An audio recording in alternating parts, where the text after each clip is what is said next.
Hello guys and welcome back to my YouTube channel mister Mayank study Baba. Guys आज आपको मैं लेके आ गया एक बहुत ही धमाकेदार वीडियो, ठीक है। और इस वीडियो में मैं आपको बताने वाला हूँ बीकॉम फर्स्ट ईयर का, ठीक है, बीकॉम फर्स्ट ईयर का प्रिंसिपल्स ऑफ बिजनेस मैनेजमेंट, ठीक है, जो बुक है उसका सिलेबस जो है मैं आज डिस्कस करने वाला हूँ आप सबों के साथ। तो इस वीडियो को लास्ट तक जरूर आए, ठीक है। और इसमें मैंने आपको बिल्कुल लेटेस्ट सिलेबस जो आया है, ठीक है, बीकॉम फर्स्ट ईयर का, ठीक है, ध्यान से सुन ले, बीकॉम फर्स्ट ईयर का मैं बता रहा हूँ। और बुक जो है ना वो है प्रिंसिपल्स ऑफ बिजनेस मैनेजमेंट, ठीक है। तो प्रिंसिपल ऑफ बिजनेस मैनेजमेंट जो बुक है वो बहुत सारे कॉलेज में बीकॉम सेकेंड ईयर में, बीकॉम थर्ड ईयर में, तो डैट डजेंट मैटर। बस अब ये देख लीजिए कि जो सिलेबस क्या है, सिलेबस मैटर करता है, ठीक है, बुक मैटर नहीं करता है, कि जो सिलेबस क्या है वो मैटर करता है। तो मैंने आपको इस वीडियो में सिलेबस डिस्कशन किया। तो जैसा कि जो क्लास 12th के जो बच्चे हैं, ठीक है, उनको एडवांटेज ये होता है जो कॉमर्स साइड्स हैं वो, क्योंकि क्लास 12 में जो बिज़नेस बुक होता है, ठीक है, बिजनेस स्टडीज़ होता है क्लास 12 में, तो उसका अप्रॉक्सीमेटली 80% जो है, मिनिमम अप्रॉक्सीमेटली मैं बता रहा हूँ, 80% जो चीज़ें हैं वो आपको इसमें मिल जाएंगी और कुछ नई चीज़ें भी आपको इसमें देखने को मिलेगी, ठीक है। तो पहला है मैनेजमेंट, ठीक है। तो मैनेजमेंट जो सेम था BST में क्लास 12 में, ठीक है। तो जो मैनेजमेंट था, तो मैनेजमेंट का वही इंट्रोडक्शन है, नेचर है, मैनेजमेंट प्रोसेस है, ठीक है। तो ये नया एक टॉपिक हो गया है कि मैनेजमेंट प्रोसेस, ठीक है। तो कुछ इस तरह की जो नई चीज़ें ऐड हुई हैं।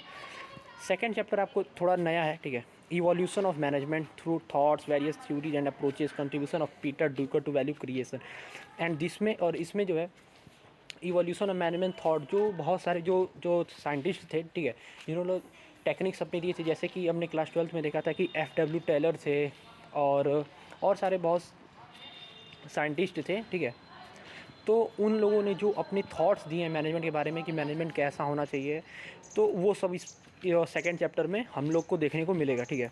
चैप्टर 3 प्लानिंग, जो कि आपने क्लास 12 में पढ़ा था। क्लास 12 में बिजनेस स्टडीज़ के बुक का चैप्टर 4 है, तो इसमें चैप्टर 3 है, तो प्लानिंग को भी इसमें पूरा एक्सप्लेन किया गया, ठीक है। तो प्लानिंग क्या होता है, इसके इम्पोर्टेंस और इसके फीचर्स, प्लानिंग प्रोसेस, ये सब, ठीक है। तो उसमें जो है आपको प्लानिंग में सिर्फ एक था, तो इसमें पार्ट पार्ट में, ठीक है। चैप्टर 3 में आपको प्लानिंग है, चैप्टर 4 में टाइप्स ऑफ प्लान, जैसे उसमें हम लोग क्लास 12 में प्लानिंग चैप्टर में ही ये सब था कि types of plan, planning process, but इसमें जो है ना थोड़ा सा अलग हो गया, ठीक है। तो चैप्टर 3 आपको प्लानिंग है, चैप्टर 4 जो है टाइप्स ऑफ प्लान है, ठीक। चैप्टर 5 प्लानिंग प्रोसेस है, ठीक है। तो ये सब चीज़ें आपको दिख जाएगी। चैप्टर 6 में आते हैं, तो चैप्टर 6 है कि फोरकास्टिंग, ठीक है। तो ये एक नया चैप्टर आपको देखने को मिलने वाला है, ठीक है, फोरकास्टिंग। चैप्टर 6 नया है, चैप्टर 7 नया है और चैप्टर 8 भी नया है, ठीक है। तो चैप्टर 8 नया मतलब है कि हमने चैप्टर 8 को तो पढ़ा था, लेकिन थोड़ा सा चैप्टर जो 7 है और जो चैप्टर 6 है ये थोड़ा सा नया है, ठीक है। फोरकास्ट करना मतलब पूर्वानुमान लगाना और डिसीजन मेकिंग, ये आपको कोई बहुत टफ नहीं है, आप इसको पढ़ोगे अपने सिंपल लैंग्वेज में, सब चीज़ें हैं, इसको आप पढ़ना और आपको इसको आराम से, इसको आप इजीली समझ सकते हो। और गाइस इंपॉर्टेंट बात तो बताना भूल गया मैं कि जल्द ही आप लोगों को ये मैं सारा खुद पढ़ाने वाला हूँ, ठीक है। ये सारे चैप्टर्स को मैं खुद पढ़ाऊँगा और बहुत ही जल्द ये हमारी सीरीज स्टार्ट होगी प्रिंसिपल्स ऑफ बिजनेस मैनेजमेंट की, ठीक है। एंड प्लानिंग एंड स्ट्रेटजी, ठीक है, ये एक नया है। ऑर्गेनाइजेशन थ्योरी एंड डिपार्टमेंटलाइजेशन, ठीक है। डिपार्टमेंटेशन मीन्स वही डिपार्टमेंटलाइजेशन, दैट मीन्स इसका मतलब ये है कि जो ऑर्गेनाइजेशन की थ्योरी है, जैसे कि हम लोग के चैप्टर 5 में था ऑर्गेनाइजेशन प्रोसेस, ठीक है, और BST के क्लास 12 में, तो वही सब चीज़ें हैं। और डिपार्टमेंटलाइजेशन बिल्कुल वही चीज़ें हैं, कुछ कुछ चेंजेस हैं। चैप्टर 10 है design of organisation structure, line and staff relationship, तो इसमें भी लगभग चीज़ें वही हैं, बट कुछ नए नए टॉपिक्स ऐड हुए हैं। तो मेक श्योर कि यही आपको टॉपिक्स पढ़ने हैं, ठीक है। लेसन 11 है ग्रुप्स इन ऑर्गेनाइजेशन।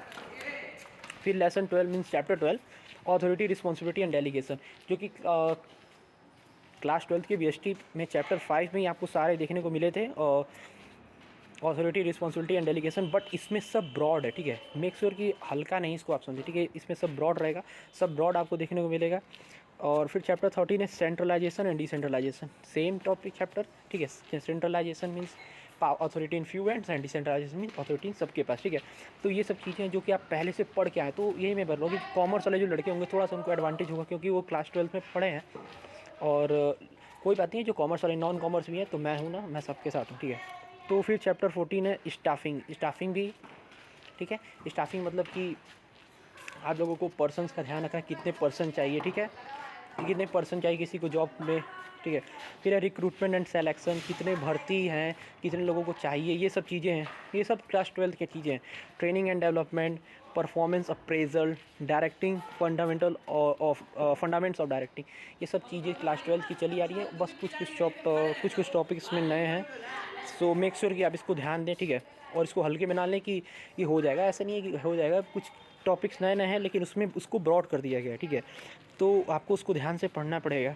जैसे डायरेक्टिंग है तो ये सिंपल नहीं कि क्लास 12 के आप पाओगे कि डायरेक्टिंग में क्लास 12 के पढ़ लूँगा, नहीं। तो क्लास 12 के डायरेक्टिंग तो आपको साथ साथ पढ़ने ही होंगे, लेकिन इसके भी पढ़ने होंगे, क्योंकि इसमें भी कुछ नई नई चीज़ें आपको देखने को मिलेगी। और गाइस फिर आता है फंडामेंटल्स ऑफ मोटिवेशन, ठीक है। तो मोटिवेशन जैसे क्लास 12 में आपने पढ़ा था मोटिवेशन, तो ये सेम वही है, लेकिन थोड़ा सा इसको ब्रॉड कर दिया गया है। इसमें कुछ और टॉपिक्स नए ऐड किए गए हैं। फिर है लीडरशिप, ठीक है। फिर है लीडरशिप थ्योरी पे कोई काफ़ी साइंटिस्ट ने अपने ओपिनियंस दिए हैं, ठीक है। और इसे फिर है coordination as you all know, ठीक है। फिर आता है कंट्रोलिंग। यहाँ तक तो आप क्लास 12 के कुछ लगभग मिलते जुलते चीज़ें थी, बट थोड़ा सा यहाँ से फिर आगे आते हैं तो थोड़ा कुछ नए नए टॉपिक्स आते हैं, जैसे कि management by exceptions, management by objective. तो ये कुछ नए टॉपिक्स हैं, तो इसको मैं आपको पढ़ाने वाला हूँ, अच्छे से बता दूंगा मैं क्या से। फिर एनवायरमेंटल एनालिसिस एंड डायग्नोसिस, जैसे कि चैप्टर 3 था BST का, बिजनेस एनवायरमेंट एंड वही सब चीज़ें हैं, उसी तरह की चीज़ें हैं, लेकिन कुछ इसमें चेंजेस हैं। फिर है communication nature process and network. तो है communication process nature process and network means कि जो क्लास 12 के बिजनेस में 7 चैप्टर में जो कम्युनिकेशन के थे, जो बैरियर्स वगैरह के थे, सब वही चीज़ें हैं, ठीक है। और फिर देखिए चैप्टर 28 है barriers to communication, 29 effective communication. Guys बिल्कुल इजी सब चीज़ें हैं, ठीक है, बहुत इजी है। बस आप इसको कंसंट्रेट करें स्टडी में और सब इजी है, सब आप आराम से कर लोगे, ठीक है। फिर चैप्टर 30 है कि डाइस फंक्शनल एस्पेक्ट ऑफ ऑर्गेनाइजेशन, ठीक है। तो ये नया एक चैप्टर है। और 31 है ऑर्गेनाइजेशनल चेंजेस। तो ये सब नए नए कुछ टॉपिक्स ऐड हुए हैं, लेकिन कोई बात नहीं है, मैं बहुत जल्दी सब इसकी वीडियो स्टार्ट करने वाला हूँ अपलोड करना चैनल पर। तो अगर आपको वीडियो अच्छी लगी हो तो वीडियो को लाइक कर लेना, चैनल को सब्सक्राइब जरूर कर लें।